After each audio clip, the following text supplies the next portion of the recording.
ആഹാ, നീ എത്തിയോ? എന്താ ഗൗതം ഇത്? പെട്ടെന്ന് അങ്ങ് പറയാണോ വേണ്ടത്? പിന്നല്ലാതെ, ഇവിടെ വന്ന എന്റെ കണ്ണു പൊത്താൻ നീ അല്ലാതെ വേറെ ആരാ ഇവിടെ ഉള്ളേ? അങ്ങനെയല്ല, അറിഞ്ഞാലും അറിയാൻ പറ്റാത്തതുപോലെ അഭിനയിക്കണം. ആരാ എന്താന്നൊക്കെ ചോദിക്കണം. എന്നാലല്ലേ ഒരു ലവ് വർക്ക്ഔട്ട് ആവും. അങ്ങനെയാണോ പരിപാടി? എന്നാ പിന്നെ ഒരു കാര്യം ചെയ്യും, ഒന്നുകൂടെ ഒന്ന് കണ്ണുപൊത്തി. അയ്യോ, ഇതാരാ? ആരാ എന്റെ കണ്ണു പൊത്തിയത്? ആരാന്ന് പറയില്ലേ? എങ്കി ഞാൻ തന്നെ കണ്ടുപിടിക്കാം.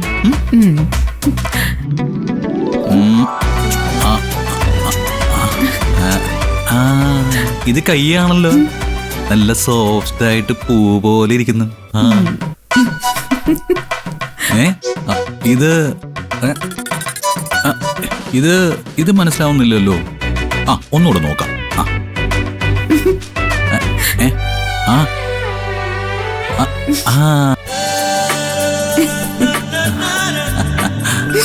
ആഹാ, നല്ല മൃദുലമായ കവിളുകൾ. ഈ കവിളില് ഞാൻ ഉമ്മ വെച്ച പാടുണ്ടല്ലോ. അപ്പൊ ഇതെന്റെ ഭാര്യ നിധിയാണ്. ഞാൻ കൃത്യമായിട്ട് കണ്ടുപിടിച്ചില്ലേ? You are a good husband. ഇനി ഇങ്ങോട്ട് മാറി നിന്നേ, കോഫിയൊക്കെ ഞാൻ ഉണ്ടാക്കി തരാം. ലവിലെ എനിക്ക് ക്ലാസ് എടുക്കാൻ വരരുത്. അതില് ഞാൻ PhD പെണ്ണേ. അതെനിക്കറിയാം സാറേ. പക്ഷേ സാറ് ഇതിൽ കൂടുതൽ പ്രണയിക്കുന്ന വേറൊരു കാര്യം എന്റെ കയ്യിലുണ്ട്. അതെന്താ? പറ, കേക്കട്ടെ, പറ.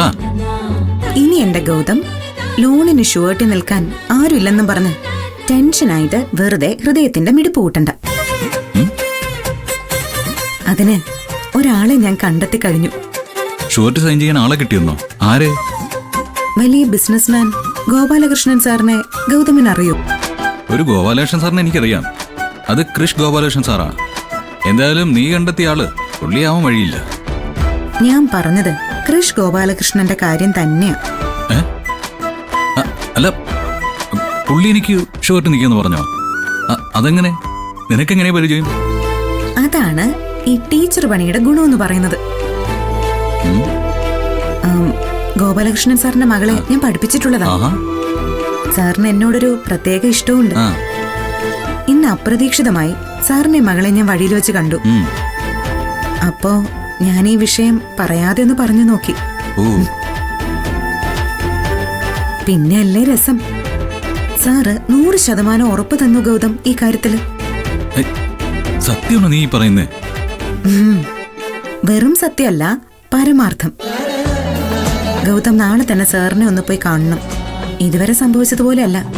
സാർ വാക്കുമാറില്ല, എനിക്ക് ഉറപ്പുണ്ട് ഗൗതം. താങ്ക്സ് നിധി. ഇതിലും വലിയൊരു ഷോർട്ടി എനിക്ക് കിട്ടാനില്ല. താങ്ക്സ്. ഇതെന്താ താങ്ക്സിൽ ഒതുക്കിയോ? ഞാൻ ആദ്യമേ പറഞ്ഞതങ്ങ് മറന്നോ? പ്രണയമല്ലേ?